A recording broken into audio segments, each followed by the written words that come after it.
over 20 years and has provided multiple workshops at clubs, events, and conferences. He made it to the district finals of the International Speech Competition with delivering Wish, Pray, Send It Away. Please welcome our presenter, Justin Edenbaum.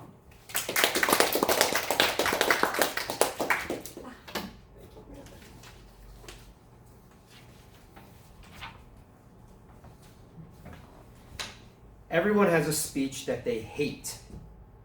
So raise your hand if you hate a long, boring speech. Okay, so that is everyone. So at least we could be on that common ground. On a hot summer day like this, I'm reminded of another type of speech that I hate. When you go to one of those weddings and they're outside and some poor bridesmaid who hasn't been to Toastmasters for a celebratory speech is going to read to you a speech word for word, and they're not going to stop when people are laughing. They're not going to recognize the people in the room. I'm just looking at my piece of paper. You see, when a speech is written and read word for word, it's kind of not alive. On top of that, Harvard Business Review recently came out with an article that said, stop scripting your speeches. And it was basically talking about this word for word idea. To go into one more step deeper, the author Jane Atkins says, speeches that are written entirely by the pen or keyboard tend to sound stilted. The written word and the spoken word are two different art forms. When you write an article for a newspaper or a magazine or even the internet, it's kind of static. It doesn't react to you when you read it. But as I stand here in front of you today speaking, it's more than me speaking the words. A good speaker is cognizant of what the audience is doing. And if you are constantly locked to the words that are on your paper, then I hope you got it right the first time. I hope you knew what that audience was going to be like. But odds are you're not going to get it right. And you've got to adapt to the situation. That's some of the brilliance of speaking conversationally. So as I stand here in front of you now, I'm really speaking to all of you. But at this moment right now, who do you think I'm talking to? I'm talking to you, right? And did you feel left out during that? No. No, because we're all here. I'm present with you in the moment. And by breaking the word for word memorization, you also can be present with your audience. Now I will stress, as we got introduced to our guests today, this is a little bit more of an advanced skill. It's something that you get with practice. But I am going to be showing you how to apply it just to a portion of your speech. And I want to also stress, and I have it written down, and I've seen it before, that even if English isn't your second language, if English is your second language, this is still a valuable skill. I have seen speakers where English is their second language, and they will give a prepared speech. I'll tell a story about that later. And I find that it's much more engaging if it's not being read to you. So I put a survey out, and 2 people answered the survey, but that's okay. We have a small group here, so we can actually go around the room. How do you generate your speech content? So who here generates their speech content by thinking about the content in their head? All right, so that's one way to do it. I kind of do that sometimes in the shower, or I'll get lost on the subway. What about when you're writing the content? Maybe it's on a piece of paper, maybe it's as you're typing it. Now here's a question, and someone answers, what about when you're speaking or rehearsing? Are you generating content then? Yeah, so one of you is. This technique leans on that, and you're going to see how it really can help you save time and increase quality. At this point, it's getting to be a little bit of an infomercial, so I better start showing you the technique quite soon. So I've already talked about some of the benefits of doing this. If you could connect one-on-one, you could connect with the entire crowd. It's much more adaptable to the situations that you're in and being responsive to the audience and what they're up to. It also helps to short preparation time and better quality. As I said, that's the infomercial that I'm going to prove to you later on. I am certainly not the only one in this room who has ever given a speech, And as Toastmasters, you have your own technique. So I want us to each learn from each other. So I'm looking for that participation. Raise your hand if you have any questions. I'll probably wait till I finish the slide and then I'll address the question that you have. Just state your name in case I didn't get to hear it when we started the presentation. There is a handout. I believe everyone has the handout in front of them. If not, I will, let me know right now. We'll get you a copy. I'm going to be pointing out to you exactly where we are at as I go through this presentation. Yeah, looks like that. Yeah, that's it. Mark that up all you want. I used to give a blank one every once in a while, so you can mark it up. I've left some space for you there, and if you mark it all up, you can have another copy, and I can always send you a digital copy if you wanted it clean. I've sold this hard right now, and now I'm going to prove to you that it can work, and it's actually not as difficult. It's one of those things that's simple ideas, and it's about practicing to get it right.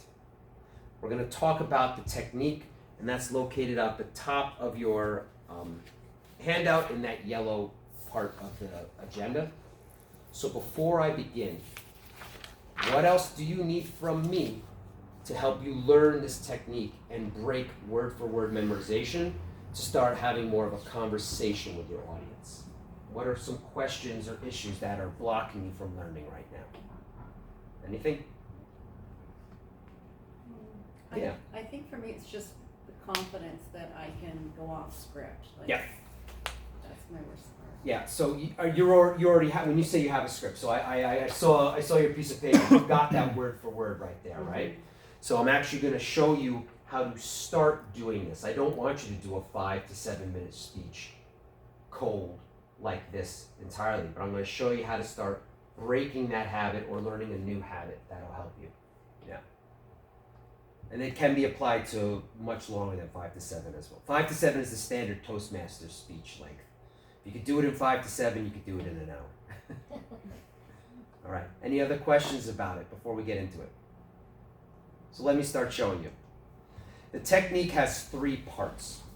It's got the outline, the talk through, and modify. So what's an outline? It's just high-level bullet points. A lot of us did this in high school.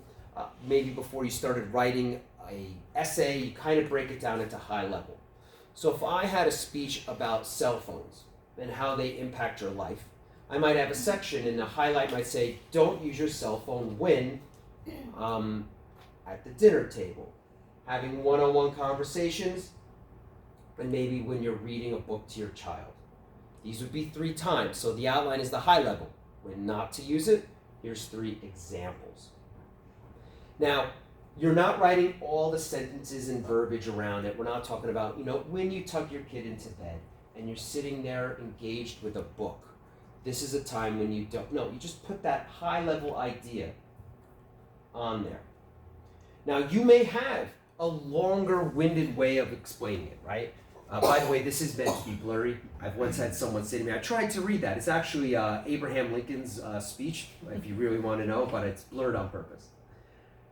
So if you got it all written down, at this point, I bet you know how long a speech is based upon the length of it and the font in a piece of paper. Like, 5 to 7 is like a page and a half of single spaced. You get a feeling for this. What I want you to do is take the part you're most comfortable with. So if that cell phone speech, maybe it's when not to do it, when to look at it. You're very passionate about having dinner without cell phones. Take out all those words. You can keep the rest there for yourself, but replace it with that outline. So that when you go to give your speech, you don't have it. Now, it's a little like, there's the old fable of Dumbo, the elephant knew how to fly if he had his magic feather in there. And I'm taking your feather away. You're not going to have it, but the outline's going to be enough if you speak, if you practice. And that's what the talk through part of this technique is. What you're going to do is you're ideally going to rehearse it. Ideally, you'll be in a room and you will speak out loud. So when I prepare for a speech, I do that. And sometimes the walls in the apartment buildings, you can't hear the people next to you, but in the hallway, someone might yell, Also, if your boss is talking to you, don't listen to your cell phone. You know, someone actually spoke to me once through the window of my apartment. The idea is, remember, speaking and writing are two different art forms. When you speak, you've got volume, you've got rate, you've got gestures. There's a lot more to a speech than can be in writing. I'm not saying that the words aren't important, but there's more that you can do with that art form. And so by actually speaking through it, a couple of things are going to happen. One, that natural language is going to come out versus what sounds like it's typed and stilted. I've had the most beautiful magazine articles read to me. That would be great magazine articles, but they're not speeches. You know, some sentences were too long. It was beautiful, it was like poetry in some regard, but it wasn't a speech. By actually speaking it out loud, you start to get that natural way of doing things. There's also the idea of repetitiveness as you do it. Now, if you can't actually speak out loud, maybe you'll mumble it to yourself quietly if you're at your cubicle right before you've got to give a speech. Or maybe you'll go through it in your head. But ideally, at least once or twice, you want to be speaking in that same medium that you would be in the room. We're essentially speaking from an outline. We are not speaking from a paragraph of words. In Toastmasters, we do something that is very similar to this. What is it? Table topics. It's table topics. Now, table topics can scare, so who doesn't like table topics? If you know what they are. Only one? Everyone else in your organization doesn't? It sounded like you don't like it. Mixed feelings. Mixed feelings. This is not it's similar to table topics, but it's not. Because in table topics, you are surprised. You don't know what's coming. You're going to see that later in this meeting if you haven't seen it before. When you actually talk through it, it's predictable. Heck, it's you're the one who put it down. Table topics is someone else's choice. This is your choice. What do you want to talk about? So it's not as hard as table topics. The pressure isn't there. You know, if you are practicing alone in your room, the only one who might judge you are the two cats that are staring back at you thinking you're speaking to them. If you don't have animals, even less pressure. And as long as you're speaking at a relatively moderate level, your neighbors aren't going to chime in either. So it's much lower pressure to speak alone without people around, so you don't have to worry about it like table topics. And now with table topics, one and done. You're going to do it once and you're over. With Speak Through, you're going to do it many, many, many times. And here's one of the keys about doing that. Most of the time you begin, stop, and fix. Then you begin, stop, and fix, begin, stop, and fix, begin, stop, and fix, begin, stop, and fix, until you have got the best beginning that you have done 10 times, but an ending you might have only done once. Many times you'll see speakers, the beginning is great, and that tail falls off somewhere. So always go from beginning to end. No matter how bad you flub, just keep going beginning to end. It helps give a bigger picture of the entire speech. Beginning to end, speak through it, and now the beginning and the end both have the same level of quality, and it kind of is more cohesive. Now you're saying, well, whoa, wait a minute. I did a part of the speech, and I accidentally talked about, when I put my kid to bed, we talked about the cleaning routine. That shouldn't have been there. I only want to talk about when I'm reading a book. Well, that's okay. Maybe you make a note to yourself. Maybe you start putting the order together, and you're like, I just talked about reading to my kid, then dinner, then conversations. That's the opposite of chronologically what's going to happen in my house. I normally talk to my husband before dinner. We have dinner, then we read the book. You know what? I'm just going to move all that stuff around. So the idea is that's okay. That is, make those notes maybe as you're speaking, and then you're going to modify it. You'll come into that outline and start moving things around. I'd rather talk about this first, then that, and move things around. The other brilliance of writing only in an outline is even if you're using a pen and paper, it's easy to rip up and write a brand new, fresh outline for you to do this process again. Even if you're being all fancy and using Microsoft Word or some other cut and paste technique, there is still a time, a burden, and shackles of typing in full sentences, putting in a period. This should be a quote. I need a capital letter. Did I write all this right? All these things are weighting your speech down versus having a conversation, that natural way of speaking. So you start moving things around, you've got that new outline, and you repeat. I got a new outline, let me try this again. We're going to talk about conversations, then dinner, then reading to the books to my kids. I'm going to go from beginning to end. You know what? I'm also going to talk I think it's more important I talk about when I play with my kids. All right, I'm going to add that in, I'll flip this around, get a new outline, and you repeat this over and over again. And this is kind of replacing how you write your speech as well. And we're going to get into how to do this for an entire speech, but this right here is a technique that I said you could inject into any one specific part of your speech. So I'm going to demonstrate this to you in an activity. Before we get into it, what questions do you have about making an outline, speaking through that outline out loud, modifying it, repeat again? Yeah. So with this technique, would you ever actually write out the full speech? No. If I do use a full speech, there's very few of my speeches that are fully written out. I will say there are parts that have sentences written out, and I'm going to talk about, so when we get into full speeches, there are a couple exceptions and things I might do, but even they're not all written out. Now, but that's the way I've evolved to this type of speech writing, and it's okay if you have it written out, but you might eventually have an outline as well, and you kind of want to forget about the pre-written stuff and just have an outline. So what about timing though? Like if you're doing an outline and then you're kind of like going off by that outline, like one of my fears is that I'll be like shorter or longer than the specific timeline. So like how do you navigate that? So the timing can be a special issue, and everyone hates someone who goes over time. It's great in Toastmasters that they teach you. So let me ask you what's better. I'm going to write this out and I'm going to read this and then or I write it out and you don't have any sense of time. Or you might if you time yourself. But if you are constantly practicing out loud, every time you do it, start, I'm talking, stop. Oh, that took me 2 minutes. Oh, I could do it a little bit longer. So maybe I know I want to add another bullet point. Or maybe that went too long, what can I cut out? And then you're going to go, practice it again, time, stop. So you actually will be more cognizant of the time because you're actually speaking it, versus if you're jumbling words on a screen or on a piece of paper.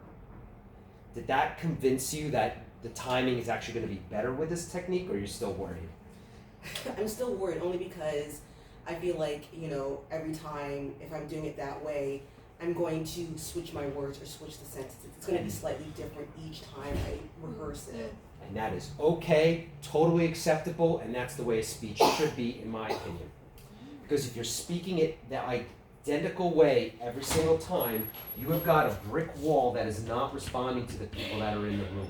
You are reading a newspaper article. So what will start to happen, if you're writing speeches, you're just going to do it in a small part.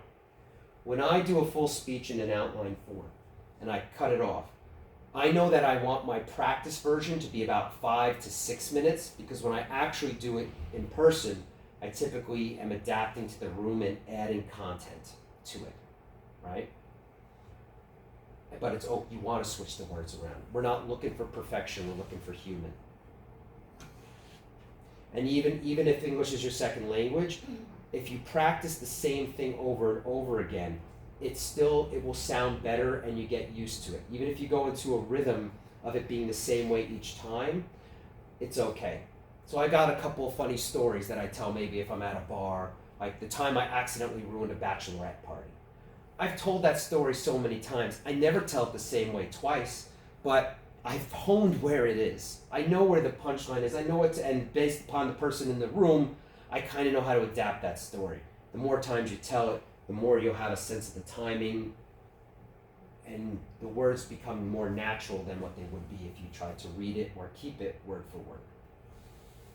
So yeah, I'm okay with you flipping words around and this and that. And timing, you start to practice. You'll find out I'm normally short, well now you could add more content. I'm normally long, take away content. And as you practice it, you will constantly be able to time it. Every time you practice. All right. Any questions? These are the concerns. And wait till we get to a full speech. You might have more concerns. Anything else? All right. So we're gonna demonstrate how this works for someone who may or may not have ever done this before.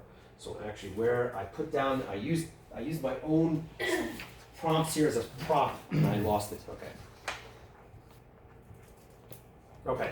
I'm pulling this up because I want to see if we can find the right participant. You don't have the survey topic, so I'm looking. So raise your hand if you are not terrified of table topics. You're uncomfortable or I don't like, but you can do them, or you've done them before. Put your hand in the air, okay?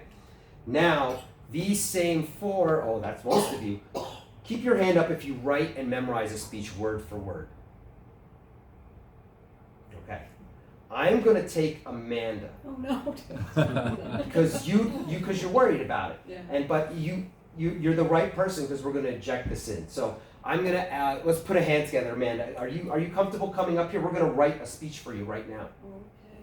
You're gonna be fine, and you're gonna be impressed with what you can do. Right. This is what we're gonna do. We're gonna pick a topic that you want. See, now that's going to take a half hour to pick a topic. Well, I'm gonna give you some suggestions, and eventually you'll have to go with. So here's what we're gonna do. We're gonna pick a topic. Come on up. Get used to standing. I know you're gonna be nervous. This is gonna be harder than it's gonna be when you actually do it. So, because at home no one's around, but everyone's here to help you. In fact, everyone smile. Tell you we're here to help. We're here to help. And we're all going to take a big breath in and out to relax. Ready? Inhale in and out. So what we're going to do is we're going to make a short table topics essentially of a topic. And we're going to create an outline together, you and I, maybe some input from the room. And you're going to give that table topics once, essentially. Okay. Then we're gonna go from beginning to end. Then we might have some modifications. You're gonna give it a second time. And then we'll have a conversation about how you felt and what the group thought about how that went. Okay. All right? So I have a couple of pre-thought suggestions for you. But are you working on a speech right now that you have by chance? Or your last speech that you gave? No. Okay. I'm not. What do you want to talk about? So I'm going to throw things out. The one that goes, favorite book, favorite TV show, your reaction when the hot weather hit, a previous speech that you'd want to maybe redo or tweak. I'm going to go with something that I've been doing recently. Yeah. We'll see if it works for me because I don't really know how to talk about it. But I've started to do cold plunges. Cold plunges. In the lake. Cold plunges in the lake. I think we'd be interested to hear this, wouldn't we? Okay. All right. So we just need 3 things you're going to talk about with the cold plunges. So say the 3. Okay. So the first one is getting over the intimidation of getting yourself in, like preparing yourself to get into the cold intimidation. Water. Don't tell anyone I can't spell. Okay. So What's point 2? Point 2 would be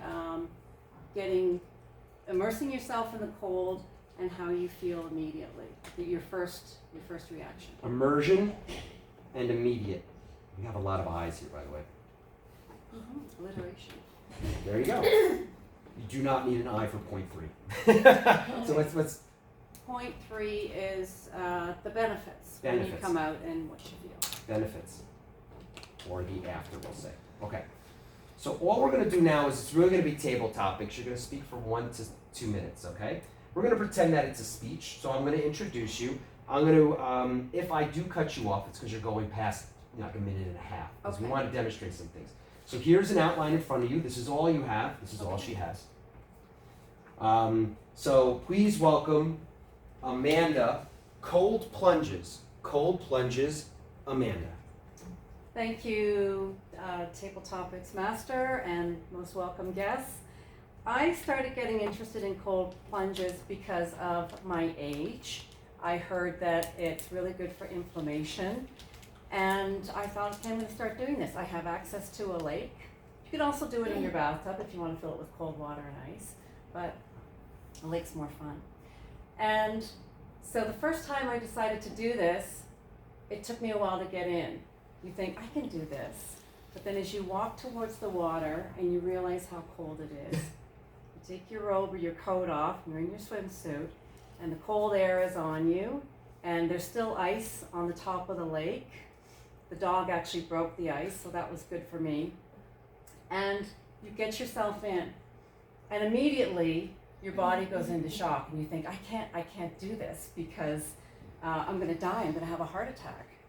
And then you get in and you walk into the water, you immerse yourself to about here, and if you make it past the first 30 seconds, you're gonna be fine.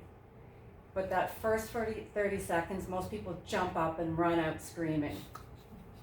So you get in, you immerse yourself, and you start breathing calmly. Like you just take deep breaths in and out of your nose.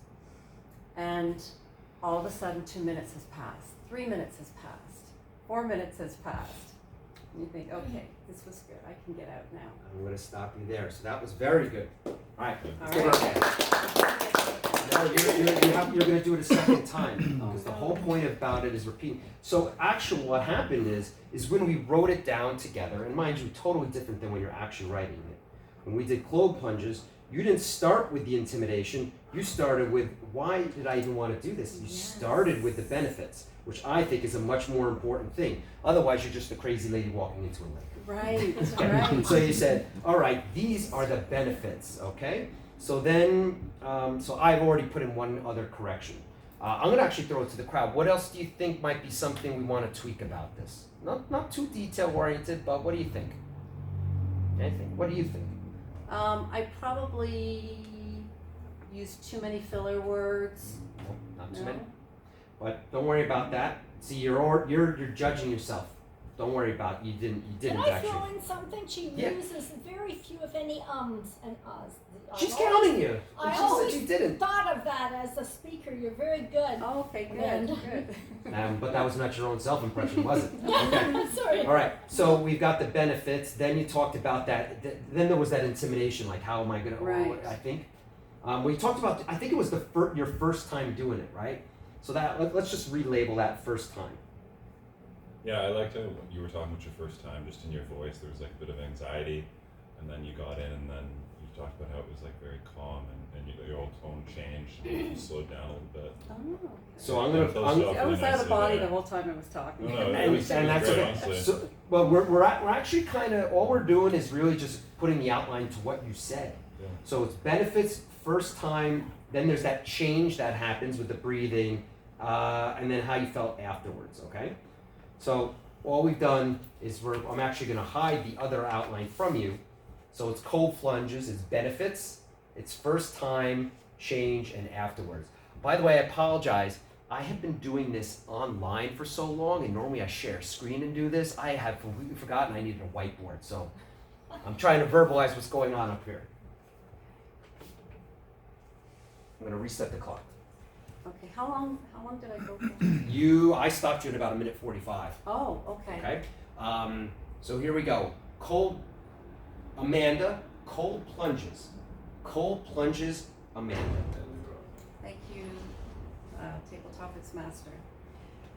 So, I've recently discovered cold plunges, and the benefits of this. Hi. Are you here for Toastmasters? Yes, we just want to observe. Is it okay? I'm okay with Sure. observe. We have 2 chairs here you could take right here. Okay. Thanks. Got to be adaptable. That's the whole idea, right? In the conversational style speaking. Okay. Cold plunges. Sorry, you got it wrong order there. Amanda, cold plunges. Cold plunges, Amanda. Thank you, Table Topics Master. So I've recently discovered the benefits of cold plunging. And it's good for things like inflammation, for kind of getting your breathing going, and also for honing your fight or flight mechanisms in your body. And the first time I did this was, now I'm really screwing it up. No, you're fine. Now I'm like all over the Nope, place. my first time. Tell us about it. I'm glad you didn't come in during that meeting. That would be a weird one. Your first Sorry. time. My first time cold plunging was in the middle of winter. It was actually New Year's Day. We decided to do this. We carved a big hole in the ice and just walked towards it. And I thought, okay, I'm with my kids and some of their friends, and I thought, I gotta be cool. I gotta get this done. And I walked in, and I was surprised at how I was really nervous going into the water. But then once I got in and immersed myself, even though it's freezing and your body's turning really red and raw and you're kind of that burning cold, I felt a sense of calm come over me. And I'm a good breather, so I knew how to breathe through it. And sorry, I forgot what change was about. You just changed when I just changed. because you got in there and then you started to be okay. You weren't intimidated anymore. Right. So that was my first time, and I thought, this is actually really good for me. And again, as I learned to do it more and more, you're really surprised. That first time is a real shock to your system, and that's one of the benefits, is shocking your system. That stress is actually really good for you. And when you come out, your body is tingling. You go through that kind of frostbite tingling feeling to shivering, which helps your body create heat again. And then you go and sit by a fire and relax for a few minutes and let your body kind of thaw out. And you feel incredibly alive. So I recommend cold plunges to everyone. There you go. Don't even Give her need a hand. access to them. So how did you feel the first time and the second time? I felt more organized the first time because now I felt like I had to say more, and my brain was Okay. trying to figure out, should I say the same things I said last time, or should I try and say something different? You should have tried to say, you shouldn't have tried to, well now this is an audience, so you're trying to entertain your audience, which Yeah. is great, but you should have tried to keep very similar themes and tones. Right. So if we're not going to do it a third time, so you can relax, but if you were to do it a third time, how do you think it would be if I gave you the instructions? All right, we're going to go through why you did it for the benefits. Mhm. We're going to talk about that first time. All of a sudden I breathed and felt good, and then afterwards it was, warming by the fire. If we had to do it a third time, how do you think it would be sounding? I think I would be able to start from the beginning, like quick. Forget how this would sound. How would you feel about it? Oh, how would I feel about it? Yeah, I'm telling you, do it a third If I time. did a third time, yeah, I'd probably feel a little more confident. Yeah. What about the fourth time? Better. Yeah, exactly. And the fifth time. Now, I will say the content did change. And it would have been better, I think, if you tried to incorporate some of the old content and say it a second time. Yeah. That's the idea. But what do you guys think would have happened if she had done that? Would that have been an improvement? Would the speech have continued to evolve and gotten better? 100%, yeah. Yeah. And you just added more content. So if you wanted to kind of put more meat on those same bones, you just like, oh, you know what I just said about that time and the tingle? I didn't have the tingle for a time. You go Yeah. back, you modify that outline, and you could actually start to expand out where this would be your topic, the benefits. Right. And then you could spend that first time when there was this hole in the ice. My family, so like you actually took what was a 1 to 2 minute speech, you've got it fleshed out almost for 5 to 7 minutes, and all you do is you keep outlining and practicing just like you did. Okay. Let's give her a hand. You've seen it in practice, starting from practically nothing. So you haven't written this speech yet. No. You don't have your normal words written yet. That's right. But you have a speech already started. Okay. What questions do you have sort of seeing it in practice? Or worries that you might have for yourself? Well, when you're in the middle of something, giving it, Mhm. you don't hear it the way an audience would hear it. You don't hear it the way the audience will hear it. You never will, even when you're writing it, I guess, to that degree either. What Yeah, what about recording it and listening to the recording? Is that something? I don't encourage Yeah. that until you're Okay. trying to fine tune and hone it. Yeah. You know, because the stress in the conversational style of speaking, if you're trying to be the most perfect presenter out there, no one wants to hang out with you. You know, you're kind of like, you like the person's too perfect. So you kind of, when you want to get to a competition level of being like a perfect speaker, then I would start recording, and there are benefits to recording, but I wouldn't say to do that for this. At least not in the beginning. Yeah. Anyone else? We're gonna expand upon, it's the same ideas, but I'm gonna be showing you how to do this for a full speech. So right now this could have been, well, yours was ready to be fleshed out to a full speech. You can just do it for a small part of your speech. So let's talk a little bit about how to do it for a full speech. It's the same technique. We're just adding a couple of keynotes on how to do this. And then eventually we're gonna get to sort of memorization as an exception. And I am good for time, good. So, by the way, for the grammarian, if speaking of not being perfect, I just caught my crutch word is so. If you want to count those, that'll keep your hand going. So I didn't even think of that one. Oh yeah, that is a big. I was That's. catching everything else. Oh, I learned my ums and ahs. I've gotten those down, and No, then I've the gotten so. those, but I Oh, forgot oh, about she's got those so. too. Thank you. Is that your, well, there's a whole thing. Yeah, I didn't That's think okay. of that part. Everyone's got their own crutch. Thank you. Yeah, there are. Once you know what it is, though, then you keep hearing it. We're going to talk about full speeches. We talked about how you practice your speech. So who here actually does rehearse out loud and sort of speaks out loud? That is certainly the best way to do it. What you're going to do is you're going to have that outline, and you're going to start with the body first. Well, actually, if we're going back to speech writing 101, what is the purpose? What do you want to do? Your purpose might have been, I want to convince people to cold plunge. I want to convince people to take at least one cold shower and see how that feels. Always have a purpose in mind for your audience, because it helps you to craft what the language, what you're going to say. Then you start with the body. Now sometimes I get an interesting intro or an interesting conclusion, but start with the body. Once you sort of have those main things you want to say, go ahead and speak through that at least once. You may even speak through it once or twice and get a couple of different ideas. Once you've done the body, then you could start working on the conclusions and the introductions. You don't know what your conclusion is going to be until you've kind of spoken about it. You don't know what your intro is going to be because you don't know how you want to entice people to listen to you, right? You might talk about the benefits of it, and you actually started in the first part. It's like, I was worried about it because I was getting older, and I want, and this was something I researched and found. That would be, we're all getting older. The whole audience is going to be able to relate to that. Even if they don't feel it yet, you eventually get there. Sorry. And then here's the other thing. Don't fall in love with that first outline. It's much more important that you move things around and come up with different things. So the outline is kind of the same, but just remember your purpose, body, and then the order in which you write it, which is conclusions, then openings. Talk through technique is pretty much the same.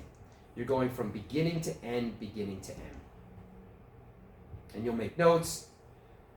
And if you have a longer presentation, if you're a Toastmaster, you start learning them 5 to 7 minute speeches pretty good. If you have an hour-long speech, break it up into 5 to 7 minute parts, and then you string them all together. And that's how you get an hour. We talked about how to modify it. When you are writing your entire speech, so someone had said, do I have any of my speeches written out? I do have some key sentences written out word for word. I might practice difficult sections, like as I'm going through the modifications, something kind of trips me up, and I'm going to practice it over and over again. And then it will be a very conscious decision on what gets memorized. So what are some of the advantages and disadvantages? I'm going to list a couple, but what do you think is some of the advantages and disadvantages? You were worried a little bit about timing. I say if you keep practicing it, you will have your timing down because you've gone through it a couple of times speaking out loud, versus if all you're doing is messing around with words, then reading it, that's a longer process, and you're only going through the speech, you're going through it less times, versus my technique, you are speaking it more, and you'll be timing it in multiple iterations. That's my point. What other worries do you have, advantages or disadvantages of applying what I've shown you can do for a small part of the speech, doing it for the whole speech? You forget a big chunk of it when you're actually giving it to an audience. Forgetting a big chunk could be an issue, and what you can do is sort of have an outline written. Instead of having the word for word, you could have an outline. And there's also a chance that if you forgot a piece, maybe it wasn't that important to the purpose. Now, if you end your speech in 3 minutes and it was supposed to be 5, well, then yes, it is a potential worry. Here's some of the advantages. You're going to start to incorporate gestures, rate of speech, volume, pitch, all these other things that are going on besides words. And yes, the disadvantage is you do need to practice this as a skill, but the mere action of practicing and rehearsing means you're practicing speaking out loud, which is what you were supposed to be doing in the first place, not writing. And it's great for content generation as well. So I had a speech I was giving a speech about when I first moved to Toronto. If you haven't picked up, I have a New York accent. I actually was in New York 3 hours ago, so my accent might even be heavier. I was just with my mom and dad. Anyway, it gets worse. There's one. I had a part of my speech the first day I went to work in Toronto. I was walking on the street, and there was a do not walk sign with a red light, and I started approaching the intersection, and everyone else had stopped, and there was like a force field that they weren't crossing the road. Being from New York, lights don't stop you, cars stop you. And I decided to break through that force field, look at the people behind me, and finish crossing the road. Now that gesture I just showed you, I never knew to write that down, but as that little piece of my story, I was explaining my first day at work in Toronto and the differences between New York and Toronto, that's when I came up with that funny, all right, I'm gonna walk by you, and that's not gonna come out sitting there writing. That's not, that's an action comedy type of thing. And that's some of the beauty of getting those content generation or those gestures or body movements involved that you're not gonna get when you're just tied to a keyboard.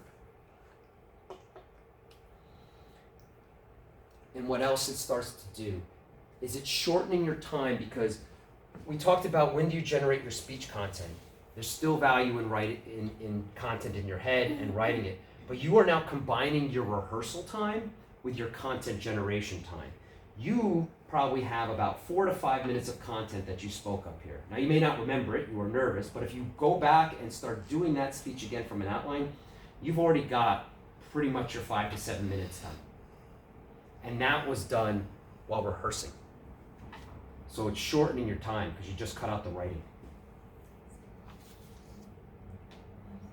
To do this, memorization becomes an exception, not the rule. So previously, Amanda, I know you had said, I memorized word for word.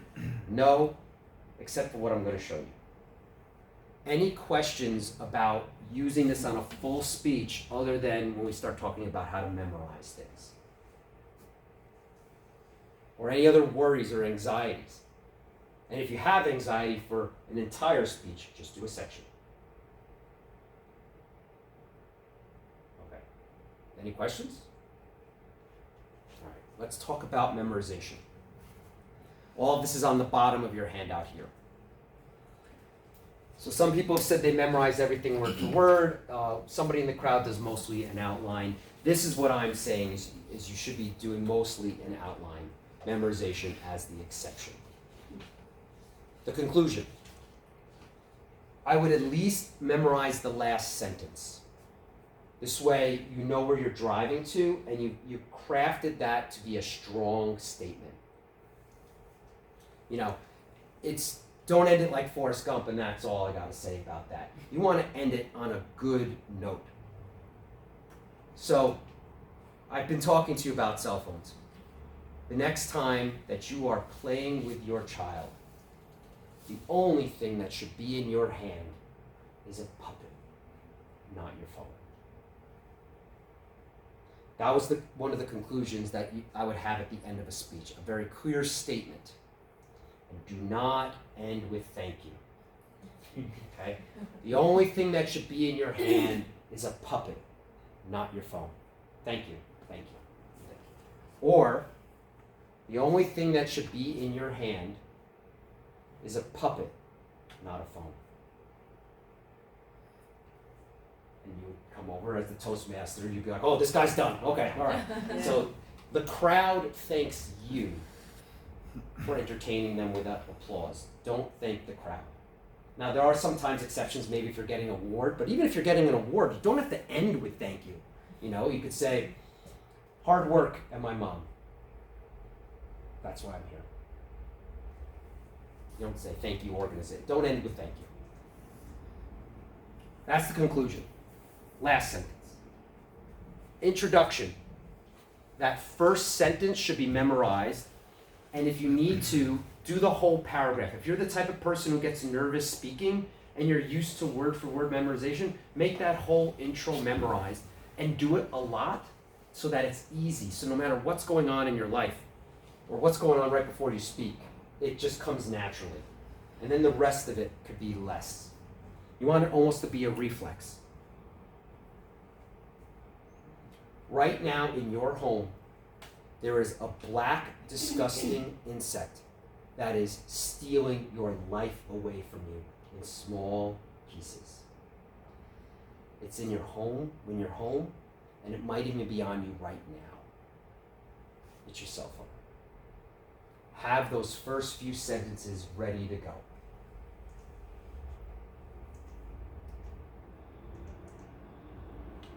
Then there's a couple other miscellaneous things that you might do. You might do quotes.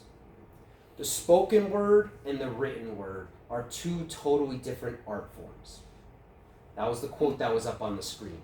Now, earlier in my presentation. Now, I did have it written here, and I think I actually had to read it to make sure I got it right. But that would be something I should have tried to have memorized and better. Dramatic effect. The speak-through technique, you got to go from beginning to end, because most people begin, fix, restart. Begin, fix, restart. I practiced that, it's memorized, it's kind of got that flow that I want. Humor, sometimes the timing on things, you want to make sure you've got that right. And here's a key for memorization or for getting chunks of your speech. I'm okay memorizing transitions. Transitions is typically when you get lost. So I'll use Amanda as an example. She got lost because it said changes, right? And when we talked about changes, we talked about when you first jumped in, I got cold, and but then eventually warmth comes over you. You could have a transition sentence to remember as like, what, you know, you could memorize that sentence. Then a change happens, and if you regulate your breathing, it's not as much as of a shock. And then you talk about that, so you connect that shocking feeling to not being shocked anymore, get that sentence memorized, and it's going to connect you to that next point about what it's like when you're in that zone. So that's another place that could help you memorize your speech. That's kind of it. So we have about 10 minutes for questions, and so what we did is I showed you a brief technique. Outline, talk through it, modify, and repeat. We did an activity with Amanda, who doesn't write her speeches that way, but she just wrote one. I gave you some techniques that once you start growing from just doing for one section to the whole thing, what you need to do. And memorization is now an exception, not a rule. So, there's one. What questions do you have? Or what information do you need so that you can try using this in your next speech? Yeah. How would it work if you had to do a research speech that had a lot of quotes or data in it. There might be times where things are going to be memorized, or you might have a slide that's going to help you, and you may have certain things written down, but humans don't deal well with facts and information coming at you like a fire hose. You're still going to need that story behind the data. So it's a longer conversation about how to incorporate it in, but I would stress that if you like, oh, if this speech just has to be completely memorized, there's no way around it, then that's not a presentation, that's a report. Right. And you should read the report. If I'm going to present, there's going to be people who will never read your report. They're not also, you're not going to read to them. You're going to tell them a story, and it's, the data's in the report if you need to get it.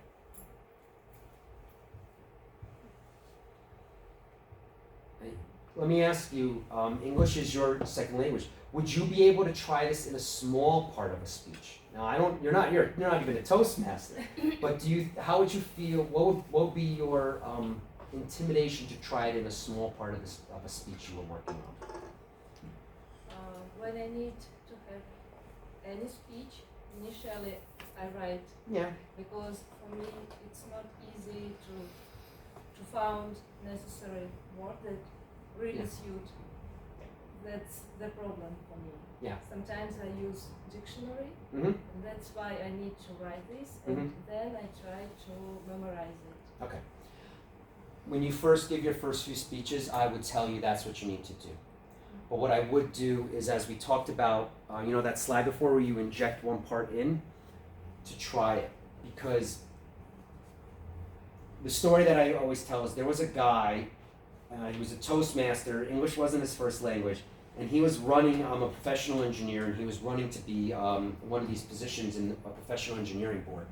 And he went to 40 clubs, and he practiced a speech 40 times to get the crowd, because he wanted that speech to be perfect, word for word. English isn't my first language. I want to get it right. And it was an okay speech. Then he did table topics, which we're going to do later. I was so much more engaged with his table topics than I was with his other thing, because his other thing was word for word memorized without any life in it.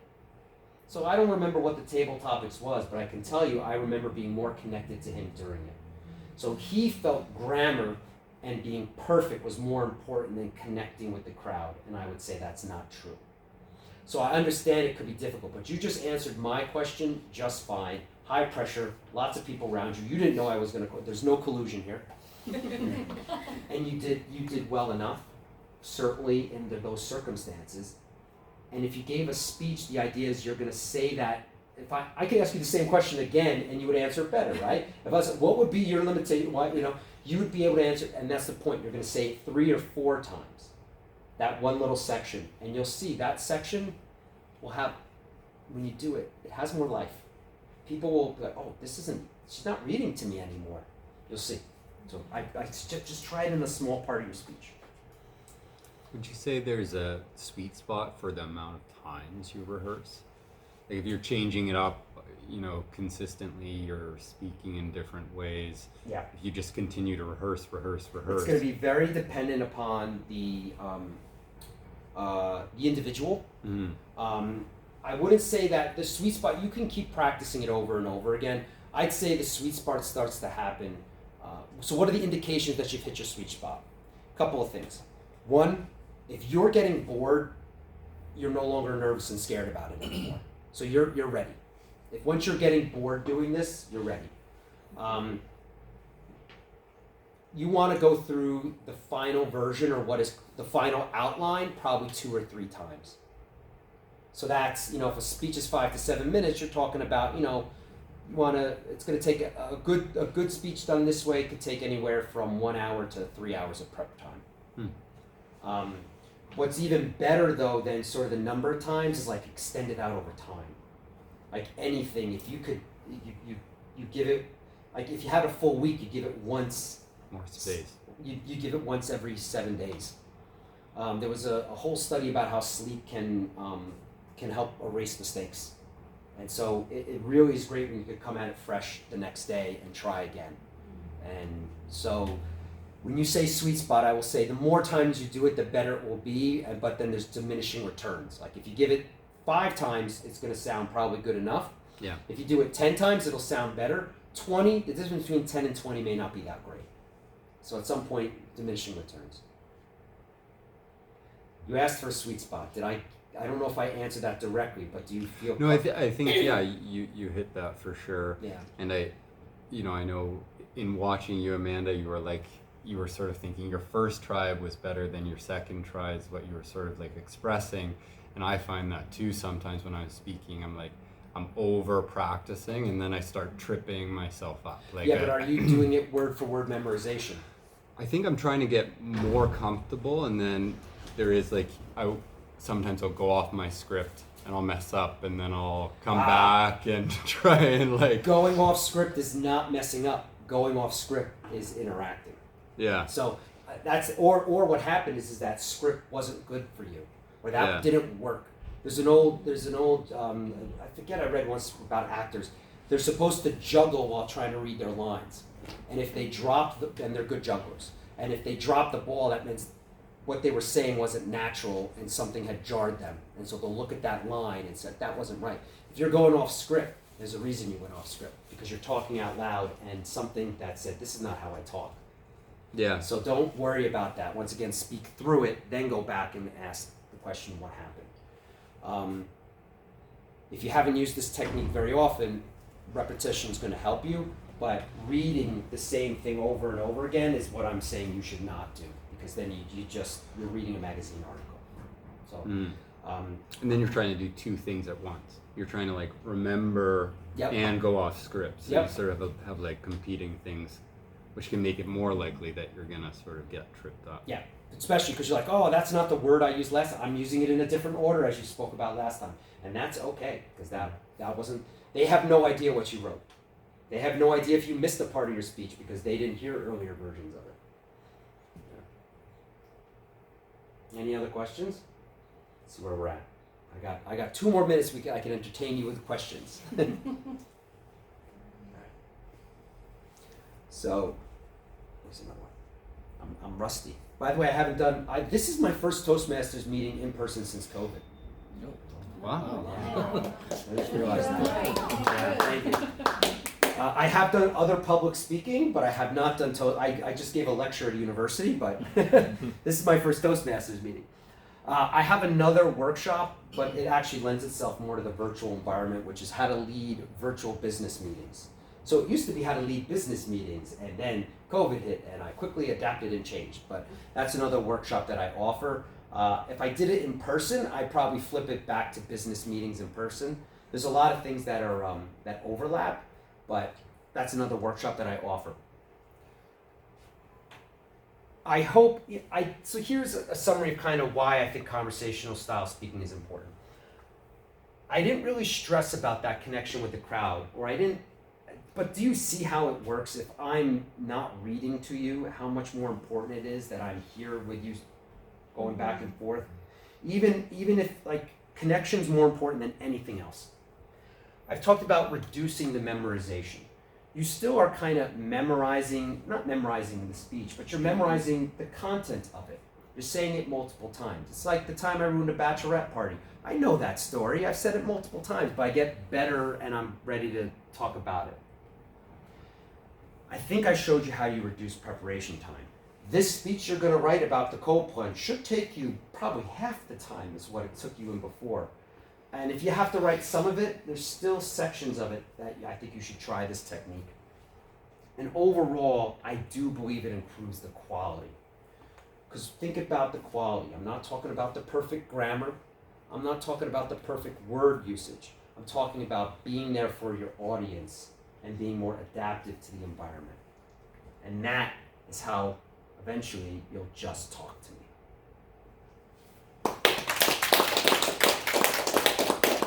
Very much, Justin. I'm sure we all got a lot out of that. I know I did. And I think I will write that speech, because it'll be. I actually think I have a speech I have to write. It's like, oh, what am I gonna?